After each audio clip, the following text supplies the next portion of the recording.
Welcome to the Social Chameleon Show, where it's our goal to help you learn, grow, and transform into the person you want to become. Today, it's book review time. We're doing The Latte Factor, Why You Don't Have to Be Rich to Live by David Bach.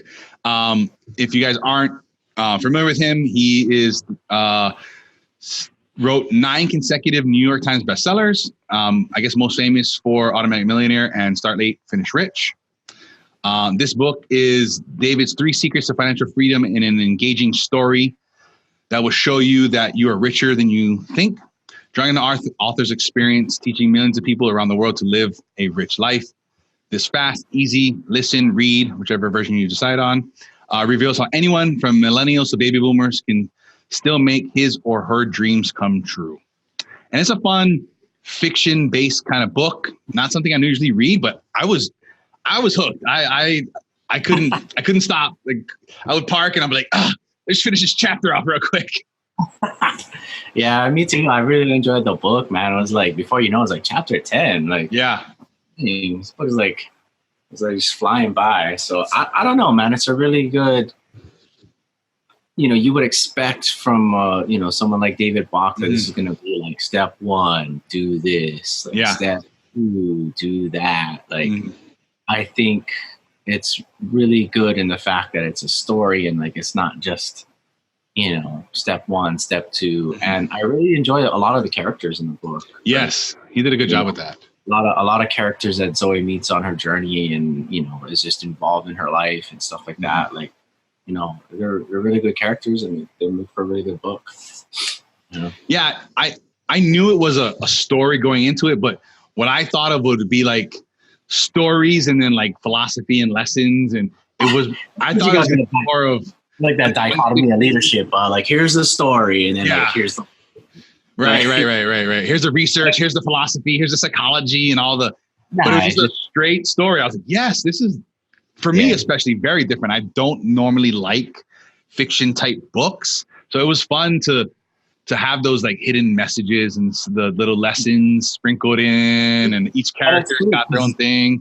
Yeah, it's good because it just like starts off, it's like Zoe's just having her regular, ordinary day. And then like, you know what I mean? Then it's like she's talking to her boss about something, and then all of a sudden, like, you know what I mean? Like she meets Henry, and it's just like, oh, whoa, like, and then she like starts going to see, to the coffee shop every day. Like, that's good. I don't know. I think it's really good. Yeah, I like to think of him as Uncle Henry, just that wise old guy, is just unsuspecting. You don't think nothing of it. He's not flashy. He's not, flaunty, the whole 3/4 of the book, maybe she just thought of him as a regular old barista. Never thought once he owned the place or what. And then one of her friends was saying too, like, this 70-year-old barista, you're taking advice from him. He doesn't look like he's doing too well. Like, so it was funny. I like that character and that whole thing he kind of encompassed. Like, I knew a guy like that, and if you didn't ever talk to him or anything like that, you would never know. He was a very, very wealthy guy, drove some good shape old truck, not flashy at all, but he was the best guy to talk to. And then the more you talk to him, it's like, wait a minute, you're talking about a lot of, like, you own all those properties. Oh yeah, I do stuff, and it's always, those are like, to me, those are the best guys to like run into or discover or find, like that hidden gem. Diamond in the rough kind of stuff. Yeah, exactly. I like those. Those guys are fun. But I guess the book does have a little bit of, I guess it's hard to not have, but that same old advice like we've talked about here, other books we talked about, like Babylon and stuff, that pay yourself first, make it automatic. Those are the things that are very kind of repetitive in this industry in general. I mean, they work. They're the things that get you there. It's just like anything else, right? It doesn't matter what pillar you're going to build in your life, whether it's the pillar for love or whether it's a pillar for your physical wellness. Like, you got to do the small steps. Like, you want a better body. Guess what? You got to eat right. You got to go to the gym, right? You got to put in the work, right? You want a good love life. Like, hey, you got to go meet people. And then from there, like, every day you got to make contact with that person. You have to know how much you care about them. You know what I mean? Like, and it's the same thing with your money. It's like, hey, you got money, you got to put some of it away so that you can grow and do something with it. It's like, just like everything else in life, just one little chip away at a time, just one little chip away.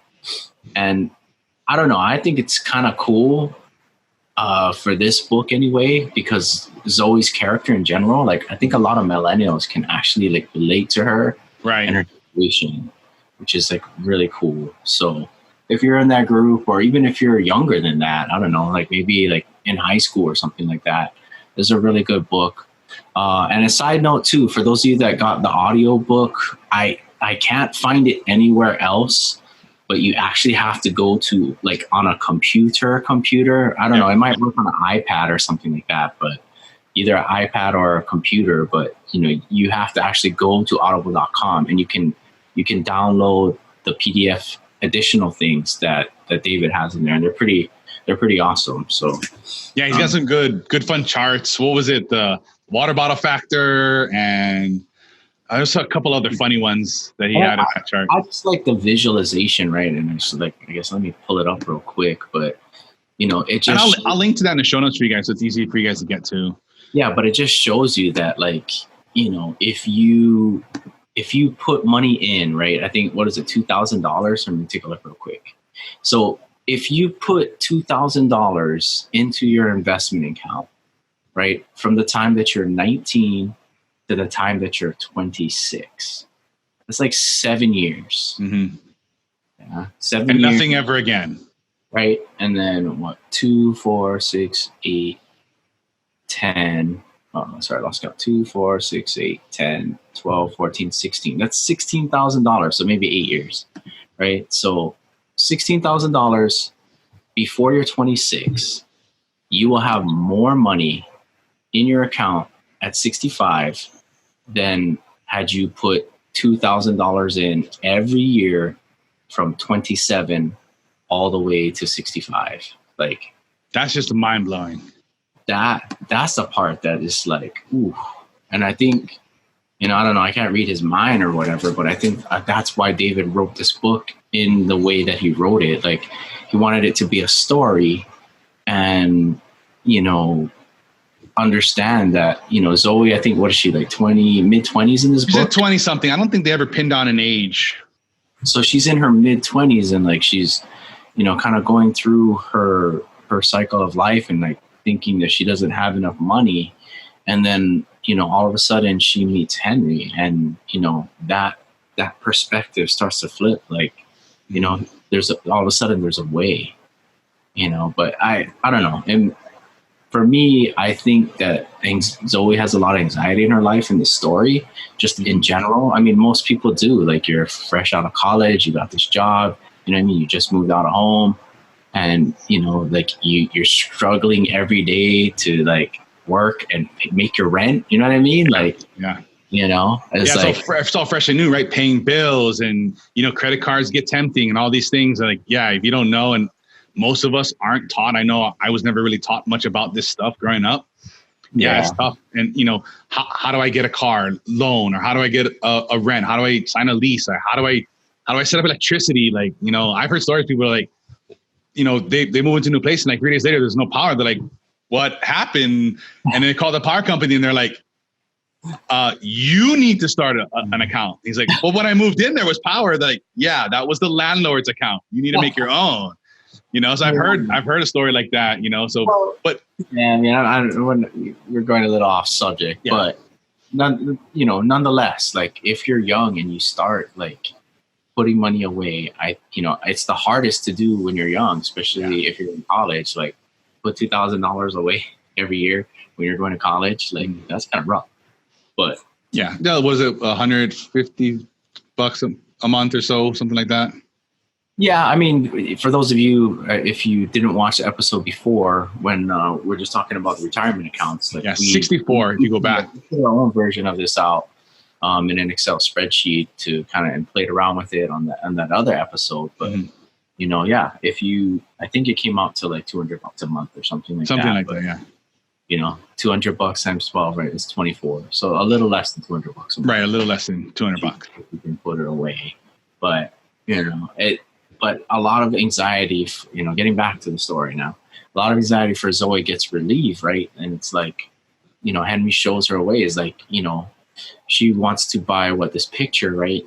And And this then $12 or $1,500 big, like 4 foot long, like 3 foot high, like picture of this sunset. Yeah, and then like he's like, well, if you can afford that latte, you can afford this picture. It's like, wait, what? Yeah. Like the script kind of flips on that a little bit, and it's like, wow. You know, and it just goes to show it add up. But I also like the additional things that Henry talks to Zoey about in this book, where it's like, you know, it's not like you just can't have your coffee in the morning. Like, yeah, right. He talks about that. Like, it's not about like pinching pennies or anything of that nature. You know, it will require you to develop some new habits. You know, not all of those are bad, but, you know, if you can develop a new habit, right? And that's the thing I really love about this book, and like drill in, because, you know, we just talked about it. You know, we've been talking about it, The Richest Man in Babylon, like pay yourself first, make it automatic. Like those are key components, but to actually get into the point where you actually start changing your habits, like that's the key. Like everybody knows what to do, right?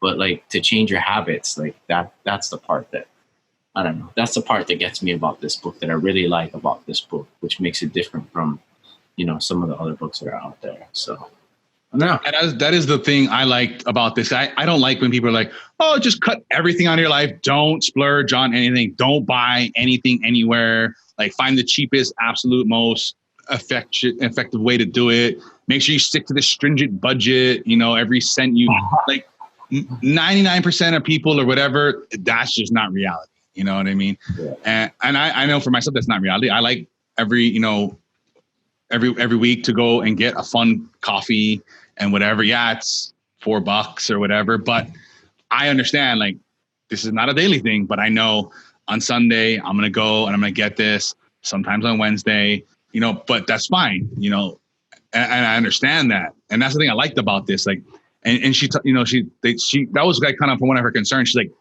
I don't like budgets. Budgets never work for me. And they're like, yeah, don't worry about it. We don't need budgets. Like, set your stuff up and then the rest is yours. It's like, so clean, because it's so easy to follow, you know, and it's so simple. When the money's not there and it's, you know, out of sight, out of mind, that's when these philosophies and things really click and really work for you.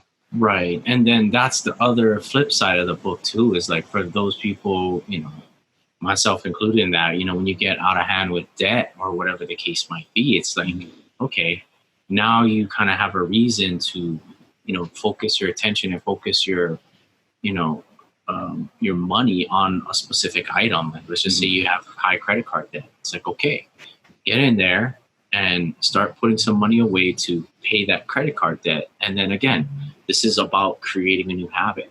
And once you start knocking off that debt, you know, get in there and, you know, put some of that away to start investing. It's just like, you just create these habits. And, you know, I think, you know, for me, that kicker of you put in from 19 to 26, like you'll have more money than if you put in from 27 to 65. Like, that blows my mind. Like, even like when we did it on the last episode on 64, we're going through those different scenarios. I wish somebody showed us this at 16, 17, 18 years old and just said, listen, just do it for a few years and the rest of your life, you don't have to do nothing. You know, like if you don't want to. Yeah, if you don't want to, right? It's like suck shit for 8 years, and then for the next 40, you're G. You're all G. You're G. Like somebody said that to you, like, listen, this is gonna be hard, and like your beer money isn't gonna be as much as you thought it was gonna be this week, but like when you're 65, you're gonna thank your future self, like your money. You know, but I mean that's when we were in our early teens and 20s. I mean that, you know. Well, it was a different world back then, right? The drinking age was 18 for our parents. So, you know, so it's a little bit more now. It's like 21, but even more so now, it's like, hey, you're in college, like just put $2,000 away. And now that I think about this, I might actually do this for myself. It's a $16,000 investment. For those of you watching this, you got kids out there, it's a $16,000 investment. I'm not saying don't send your kids to college or that this is an alternative to going to college. However, if you think about it, right, it's going to cost you $16,000. Well, for me, 3 years at a community college costs about $15,000. Right. But if you put that money into some type of account for them in the future, it could equal to maybe $1 million. Right. Right. So, those are kind of things to think about. And, you don't have to worry about if your kid's going to just do whatever they want to do in college and not even pay attention and not make it worth their while. Like, no matter what, that money's going to be building and growing for them. And once you do it for the first 8 years, you don't have to do it. You don't have to do it ever again. That's crazy. Yeah, and then if you can get your kids in that habit too, to chip in on their behalf. What I mean, they may be even knowing. Like, I mean, my kids get money and stuff. I'm like, listen, you take 20% off the top, and then the rest is yours. Yeah, and then you take that, whatever, it's going to be a small amount for them or from their pot or whatever, or they get $20 from grandma. Taking 20% off top's not very many dollars, but you take that, and with yours, you're teaching them that habit. Plus, you're doing your thing. You can really kind of blow up their account, and then if they just continue doing it on their own with that habit, they're going to have this huge pot nest egg that it'd really be hard to do any other way. Yeah, of course. And, I also like that about this book. It just kind of reminds us, look, the government automatically takes money out of your paycheck. And there's nothing you can do about it. I mean, well, take it back. If you work for yourself or if you're a 1099, contractor of some kind, like, that works a little differently. Yeah. But for most E's out there, if you're in the employee section, like, I don't care what you tell your boss. I don't care what you tell HR. Mm-hmm. Like, you may be able to change the number that comes out of your paycheck for taxes, right? Like, change your withholdings. Right. Say, hey, you know what? HR, how you take money out of my check for taxes? Yeah, like, don't do that. Let's stop that. It's not going to happen. Yeah. There's no opting out. You can't opt out of that. You can lower the amount that they take out, but you can't prevent them from taking money out. And it's so ironic that money automatically comes out of their paycheck to pay their government, yet you don't have that set up for yourself. Yeah. And the government learned that the hard way. Like, they never used to do that, and then they never got paid. So think about that for yourself. Make sure you get paid. Yeah. It doesn't have to be a huge amount, as you get started, 1, 2, 3, 5%, and you build yourself from there. Yeah. Or whatever. I mean, it doesn't, whatever is going to be comfortable for you. I think comfortable challenge. Like, don't challenge yourself a little. Yeah. I mean, but don't just be like, oh, I'm just going to put $1 a year. Like, all right, come on. Like, let's be real about this. Right. Yeah. Well, as you're buying fucking $3 sodas from the gas station, don't be doing that. Yeah, but and then just getting back to the whole thing that I love about this book is, like, the rich people, like, they focus on what matters. Mm-hmm. Yeah, we only have so much resource in this world. I don't care what it is. Time. We have a episode on time. It's like one of our good episodes. 8, I think it was, but yeah. But just like time, some of you out there, maybe you worked 40 hours last week. Maybe you went to school for 20 or 30 hours last week. That time is automatically used up for doing things. Yeah. You're gone forever. You can't get that back. I know it feels like time is abundant because we all have the same amount, but truth is you can't get that back. And it's the same thing with your money. It's like, you're going to go out there and spend money on a nice fancy dinner or a nice fancy car. It's like, did you really need to do that? Like, sometimes it's granted. Like Tyson said, once a week, get out there, go do your thing. But it's something you should be aware of, budgeted for. Like there's an opportunity cost there. Like, I'm going to spend $5 on this coffee, and there's something else I'm not going to be able to do. And, like, are you aware of that? Are you okay with that? Like, you're going to drop $1,000 a month on a car payment. There's something you can't do now. Like, it might not be evident to you, but the opportunity cost, $1,000 a month, whatever you could do with that is gone. So you've got to weigh that out. Like, is this something is necessary? Do I need this? Can I go with something equally as indulgent or maybe cheaper? Or I want to do this, but I'm going to set aside money every week, month, whatever, to build up to this so I can have this indulgence instead of, charging it or letting it just happen and you're not cognizant of it. Yeah, because I also like that about this book too. Is like, when Zoe and Henry start talking a little bit, so it's like, well, I've always wanted to take this class, and then Henry's like doing all the numbers and crunching, and he's like, well, if you just put a little bit of money away, says I can calculate in 6 months you can actually take that class, Right. And it's And like, she like 2 or 3 years she was thinking about it or something like that. well, I don't know though. But it just goes to show, like, you've been thinking about this for years, wanting to take this class. You know all about it. You know how much it costs. And all you needed to do was just be just a little tiny bit disciplined for 6 months. Right. You could have just banged out and you could have a whole different life now. Yeah, exactly. And it's just like, if you focus on what really matters, like, okay, I get it. Like you want a nice car, you want a bigger house.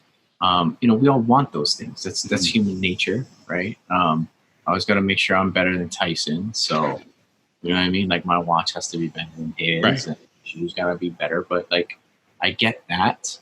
However, like if those things, are there things out there that you really, really want to do, and you're buying all this other stuff because you're trying to fill the gap for something that you don't have. Mm-hmm. I don't know. You get people to like you that don't give a shit about you. Yeah, I mean, I don't know. I don't want to take it that far, but I mean, a lot of times that's even if you don't realize it, that is what it is. Like, I want to project this thing. I want to show my success, or I want to do these things. And I think that was one of the characters talking about in the book too.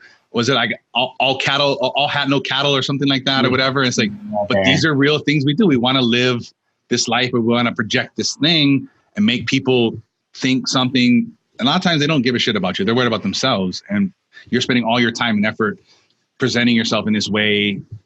And it's not even something you even care about necessarily. You just care about your image or how you're perceived. So the point is, I just think about these things. Like, why are you doing these things? Do you like, somebody said to me the other day, like, oh, Tyson, your car's getting kind of old. Like, it's got like 160 something thousand miles. I'm like, it's time to get a new one. I'm like, why? They're like, you've had it for almost 5 years now. Like, and I was like, there's nothing wrong with it. It's in top shape. I've never had a single problem with it. Like, I'm almost done paying it off. Why? And then they were just like, but I don't understand why you wouldn't get a new car. Like, what? Like, they were so confused that I was not willing to get a new car.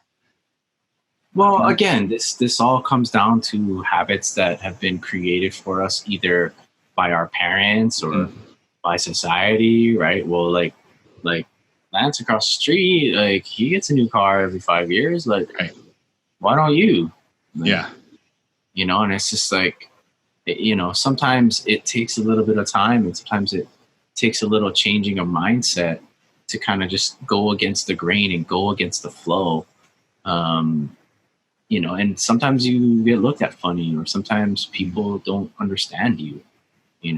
There's times when I make decisions because I have a different value base, or because I understand, maybe say some of this economic stuff that people look at me and they're like, Ransom, you just don't care. It's like, on the contrary, I'm not sure it's that I don't care.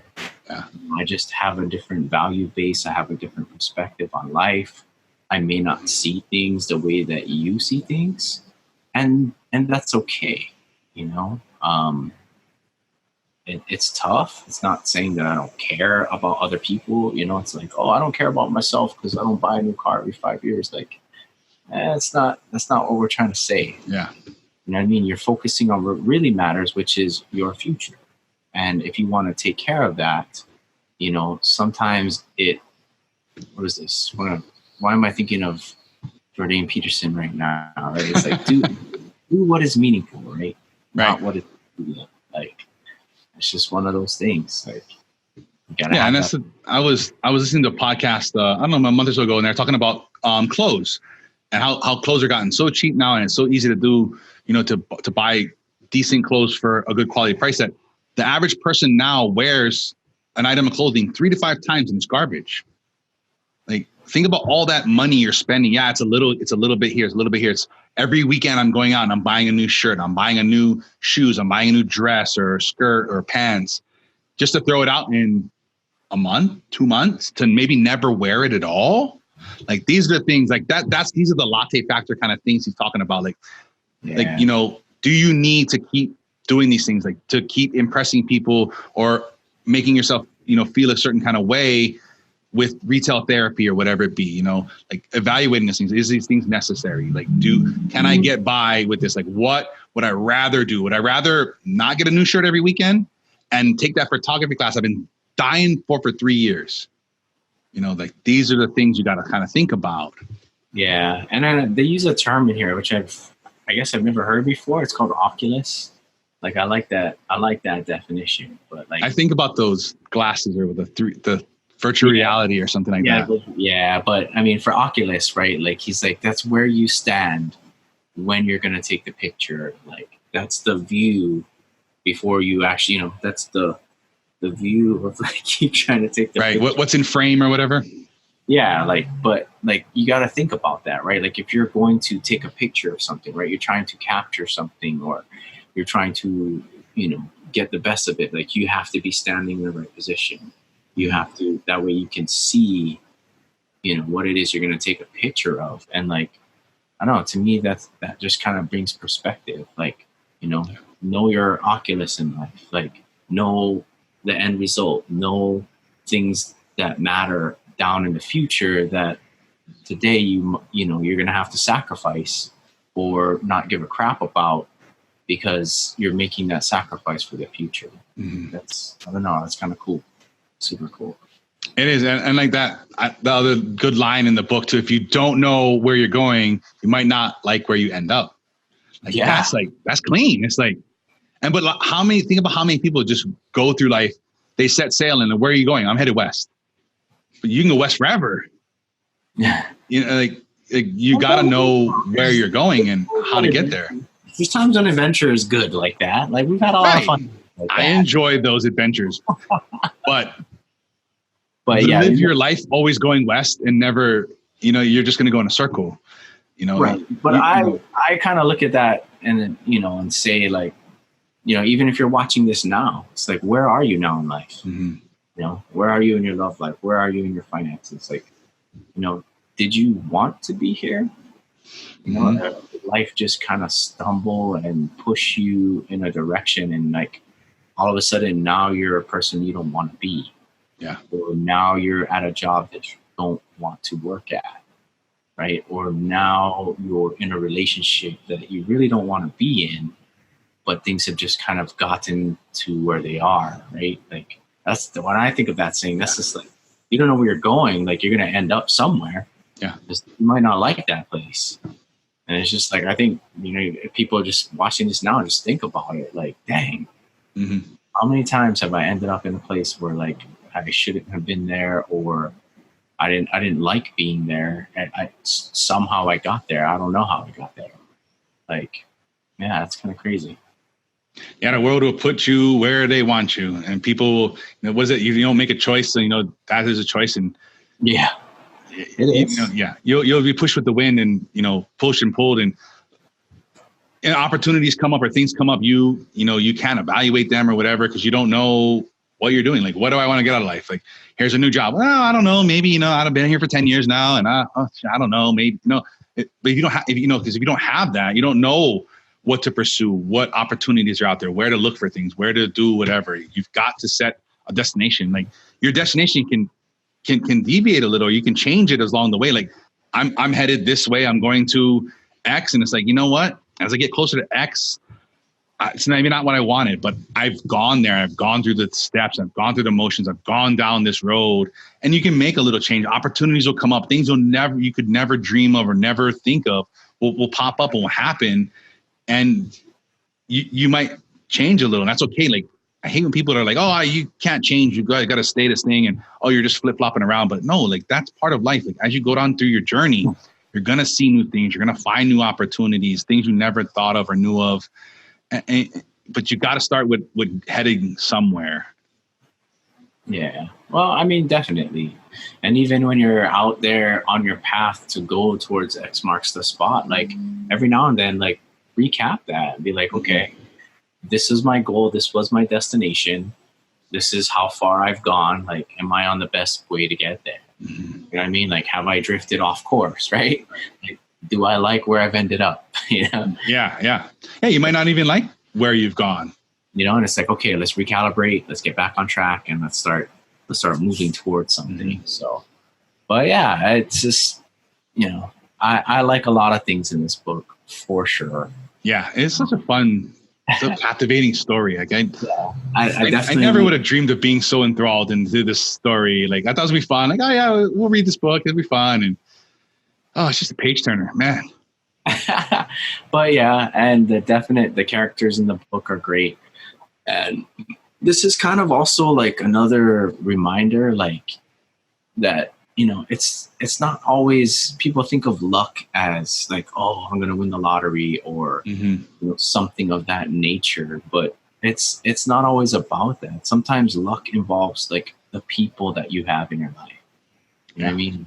It's not always about the things that are around you and things that are given to you, but just like this story kind of just reminds me that, hey, look, man, you meet one person, right? Or you do one new thing, and that can change the outcome of your life 10, 20, 30 fold.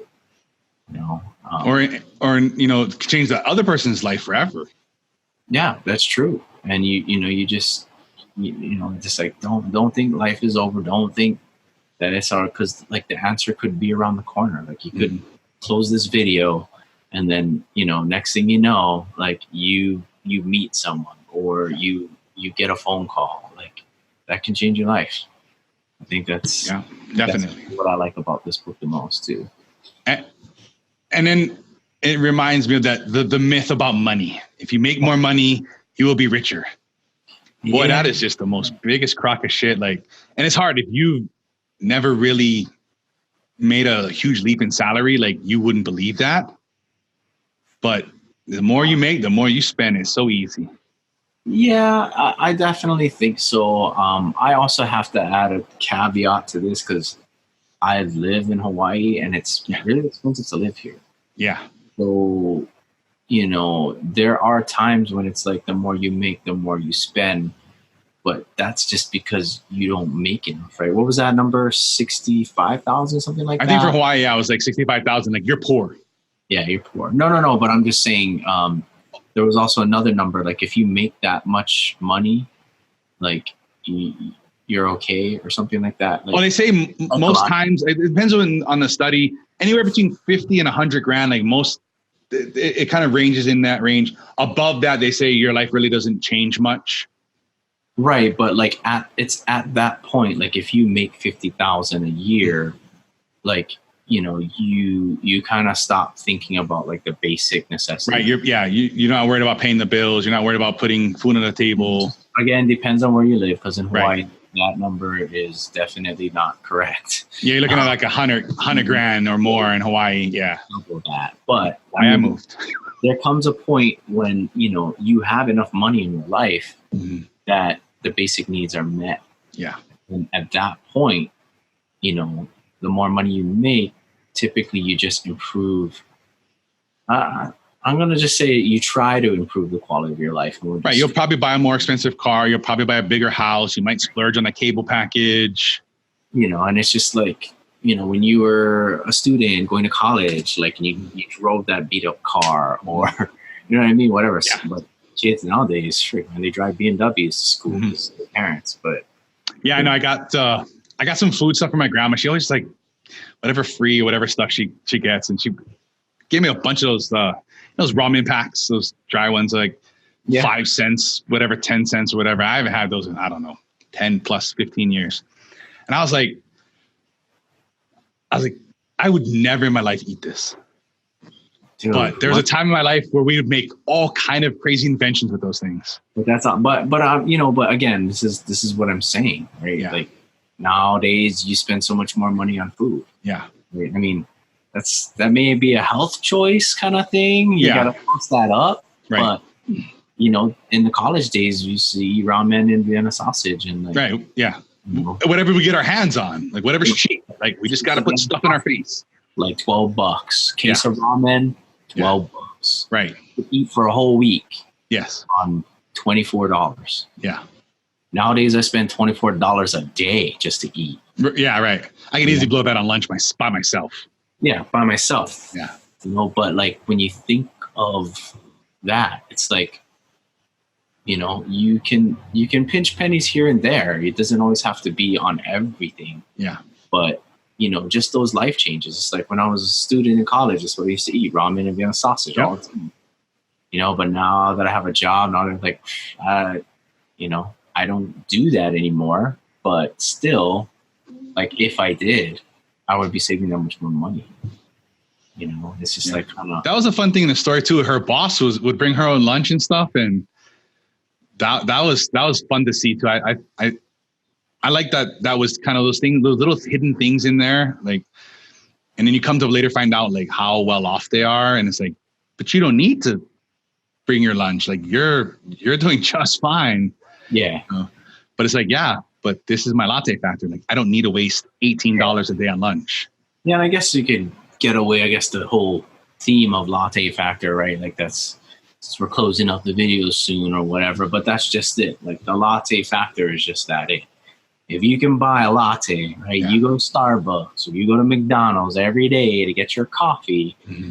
Those of you that know me, I'm not talking about you. But anyway, just want to make sure if you're watching this video and you know me. I made my own today. I'm not talking about you. But, you know, if you can afford $3 to $5 a day, you know, $3 to $5 a day, like that's like $1,000 a year. You know, and that's okay if that's part of your plan and that's part of your thing. But if you're not doing anything, you're not paying yourself first, you're not giving yourself that first hour of your paycheck or whatever it be, like then that's the thing you start to evaluate. Like, could this $5 a day be used better? Right. But I mean, but like how hard is it to make your own coffee? And then you're gonna have the people like, oh, we want it hot, but like you got a coffee maker at work, don't you? Mm-hmm. Like, just buy a bag of coffee and then bring some coffee with you to work and make your own coffee. Like, it's, I don't know. I mean, that's the thing about this book. It's not necessarily about those little frivolous things. Like, yeah, he talks about that too. It's like, you like your latte, that's fine. But what else? Like, think through your day. What are you spending money on? Like, you know, what are you doing every day? And that's like, I like to think about too. And I'm constantly evaluating, you know, my expenses, you know, for my life, for my business. Like, do I need, you know, Netflix and Hulu and Stars and like, do I need all of those things? Like, and then you're not watching them. Yeah. Plus cable TV. Like, you know what I mean? I mean, those are things I don't have, but you know, these are the things I think about. Like I was thinking about the other day, like, do I need Netflix and, you know, YouTube Premium? Like, do I need both? And I have Amazon Prime. Like, do I need all of those video watching sources? Like okay. Oh yeah, it's only $10. It's only $12. Yeah.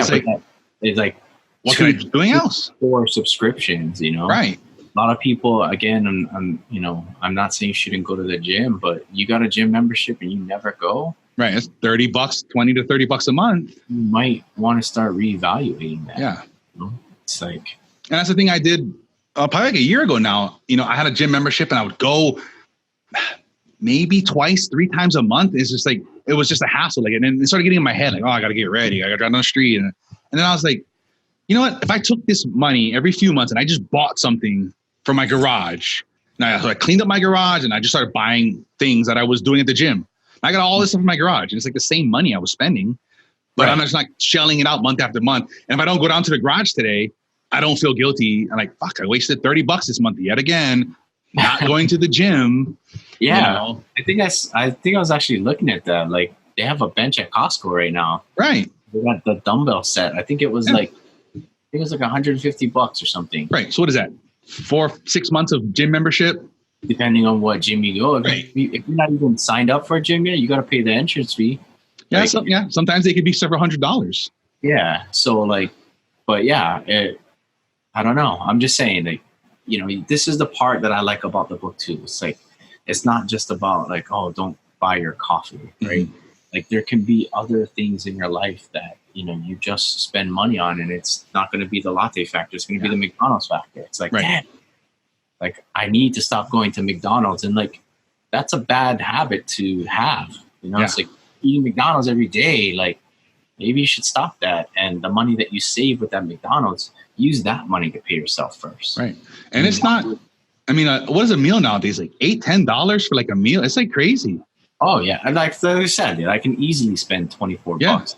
I work 12-hour shifts. Yeah. So I'm going to go to McDonald's. I'm going to buy a meal to eat before I start work. And then I buy like a second meal to halfway through my shift, because that's just what it is. You work back to back 12 hours. Like you got, maybe 8 hours between shifts to do. And I include trying to sleep. Yeah. Well, yeah. It's like you got commute time. You got all this other stuff going on. So it's like you can't really cook a meal in between there. So I just go to sleep, wake up, and go to McDonald's. And it's like, I need to stop doing that. Gotta do. But, again, like these are things where you're doing things that are, 2-3 times fold. It's like not only are you saving money, you're going to commit to either cook food or just eat healthier. Like, I think that's a win-win situation. And that's the kind of things that this book talks about. So it's really good. Yeah. And like I said in the beginning of this, that's what I like. I like not telling you to get rid of all the frivolous, the extra, the whatever. Just evaluate what's important to you. Yep. And like I forgot how I heard about this guy. He went through this. He's like, I sat there in bed, I think it was like 4 hours just looking at stuff. He's like, fuck, I love Netflix. I love this stuff. He went through all his expenses. He's like, there's nothing I want to cut. And he spent hours like, no, come on, for real. And nothing. He's like, you know what? My option is to make more money. And he went out and he's like, I want to keep all these things in my life, but I also want to do this other stuff. I want to set myself up. So he just came to the decision, I just need to make more money. I forget what he wound up doing. I don't know if he got a raise or he got a side hustle or something or whatever, but that's what he sat down. He spent hours like agonizing over each expense. Like, do I need this in my life? Does this add value to my life? Is this something that brings me joy? Whatever he went through the criteria. And that's the decision he came to. And that's the thing I like about this book. Like, it's up to you.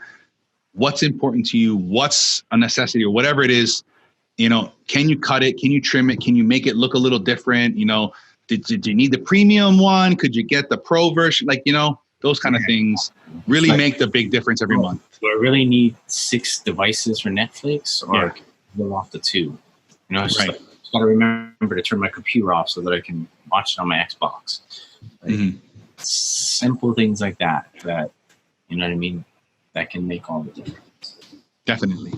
And if you're looking for other things to make a difference in your life, check out this month's giveaway. Head over to the socialchameleon.show/pickme. See what we've cooked up for you this month. We're always looking for and trying to partner with people, whether it's books, services, products. We've had supplements and masterminds and movies and books and coins and all kind of stuff we've got in the giveaway. Yeah. What is that? They said we've even had signed books. We had signed. I got some more signed books coming. Oh, all right. That's a secret. There's a secret. All right. I want to say, if you're looking at the July giveaway, we probably should have these signed books coming from Amsterdam. A friend of mine wrote a book. It's going to be fun. But that's the stuff that we're doing for you guys. We want to help you improve your life, work on that 1%, work on adding value, making life better, making life more effective, efficient, whatever it is. Head over to socialchameleon.show/pickme. See what we got going on. Enter to win. If not, just at least check it out and get yourself a copy of that. Some books related to this. Really just more of David's books. He's got some great books. The Automatic Millionaire, I believe was his first and one of his absolute most smash hit successes. It talks about automating these things. He talks a little bit about in this book. And then another book, Start Late and Finish Rich. So if you're a little bit older in life and you're kind of scrambling, you're worried, check out that book. It's got a lot of great stuff in there to help you release some of that anxiety and get to a point where you're going to retire comfortably. Yeah. Any others, Rance, that you? No, that's just, and Latte Factor. I mean, this is the book review. Yeah. So. The thing I like this book. I got a hard copy coming. I want my kids to read this. I got a teenager and my son is going to be 9 soon. But I love this story and getting these things into their head. I think it's a great way for me not to be telling them anymore. Like, all right, Dad, shut up. We get it. Whatever. God, fuck yeah, 10%. Yeah, I know. Whatever. Jesus, But here's a good example. Here's a nice story. It's a super easy read that you can give to, especially like a teenager, especially, heading into college, heading to stuff like, it's easy. I know when I turn 18 and start that, the credit card offers start coming and it's like, you're giving me money and someday I have to pay it back. That sounds like a great idea, So getting these things in your head early, I think is a really great thing. Check out the lattefactor.com, also davidbach.com. I will link to those if you want more information, different things.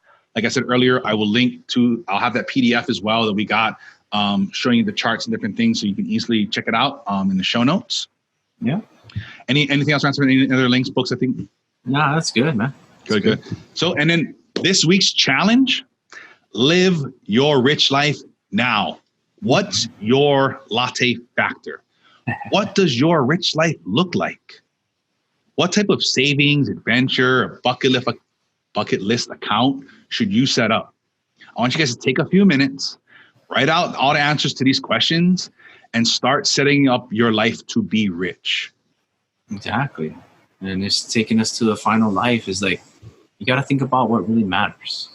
This is the latte factor. So if you could just imagine money as a limited resource, you only had so much money in the world, what would you actually spend it on? Really take some time. Really take some time to think about that answer. Don't just buy the first thing that comes to mind because you only have so much money.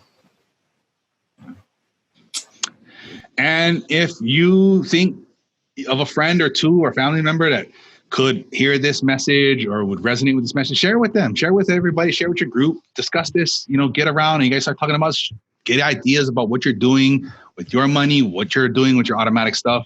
Maybe get some brainstorming about different adventure things you guys want to set up. Maybe you and your friends can get some trips together, share this with them, get the spirit going, get this stuff flowing.